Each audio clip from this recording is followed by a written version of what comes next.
Hello नमस्कार, मी पूजा. स्वागत आहे तुमचं माझ्या कुकिंग चॅनलमध्ये. आज मी बनवणार आहे कोबीचे कुरकुरीत असे मंचुरियन. अगदी ठेल्यावर ज्या प्रकारचे मंचुरियन भेटतात तसेच मंचुरियन आज मी तुम्हाला बनवून दाखवणार आहे. यासाठी इथे मी एक मोठा कोबी घेतलेला आहे. मंचुरियन बनवण्यासाठी नेहमी कोबी हा फ्रेश घ्यायचा आहे.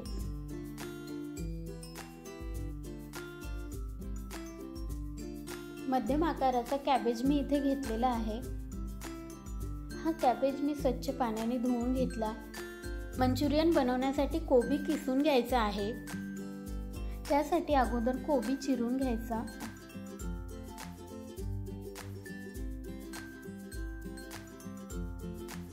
इथे मी कॅबेज किसण्यासाठी मोठी किसणी वापरलेली आहे.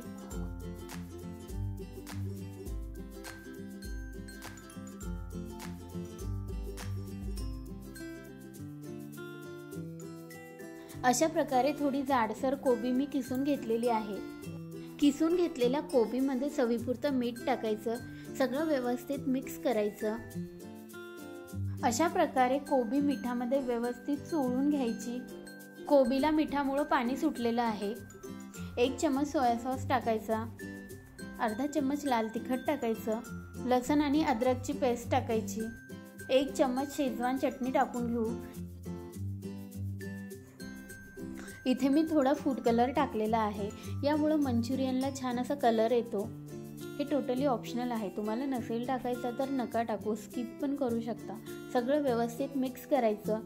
एक मोठा बारीक चिरलेला कांदा टाकायचा. जर तुमच्याकडे पातीचा कांदा असेल तर तो पण तुम्ही बारीक चिरून टाकू शकता.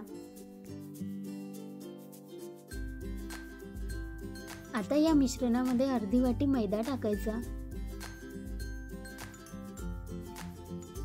अर्धी वाटी कॉर्नफ्लोअर टाकून घेऊ. सगळं व्यवस्थित हलक्या हाताने मिक्स करून घ्यायचं. हे मिश्रण आपल्याला फक्त बाइंड करून घ्यायचं आहे. कणिक मळतो तसं मळायचं नाही.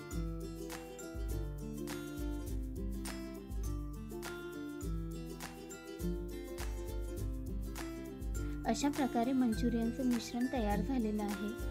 आता लगेच मंचुरियन तळून घ्यायची आहे, नाहीतर मिश्रणाला अजून पाणी सुटेल. इथे मी तेल अगोदरच गरम करत ठेवलेलं होतं. अशा प्रकारे एक एक करून मंचुरियन तेलामध्ये सोडून घेऊ. तेल गरम झाल्यावर गॅस मीडियम करायचा आणि मंचुरियन तेलामध्ये सोडायची.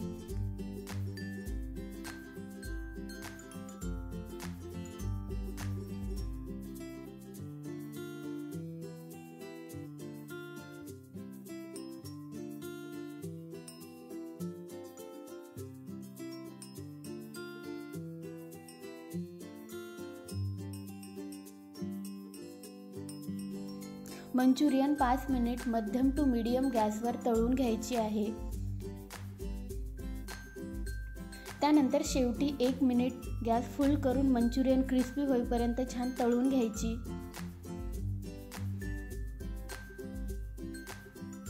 आउटर कोटिंग बघू शकता तुम्ही, छान अशी क्रिस्पी झालेली आहे. आता मी सगळी मंचुरियन काढून घेणार. अशाच प्रकारे सगळे मंचुरियन आपल्याला तळून घ्यायची आहे. सुरुवातीला मध्यम टू मीडियम गॅसवर मंचुरियन तळायची. शेवटी 1 मिनिट फुल गॅस करून मंचुरियन तळायची. चविष्ट आणि कुरकुरीत असे कॅबेजचे मंचुरियन तयार झालेले आहे. जर तुम्हाला माझा व्हिडिओ आवडला असेल तर माझ्या व्हिडिओला लाईक आणि चॅनलला सबस्क्राईब पण कराल. Thank you for watching. बाय.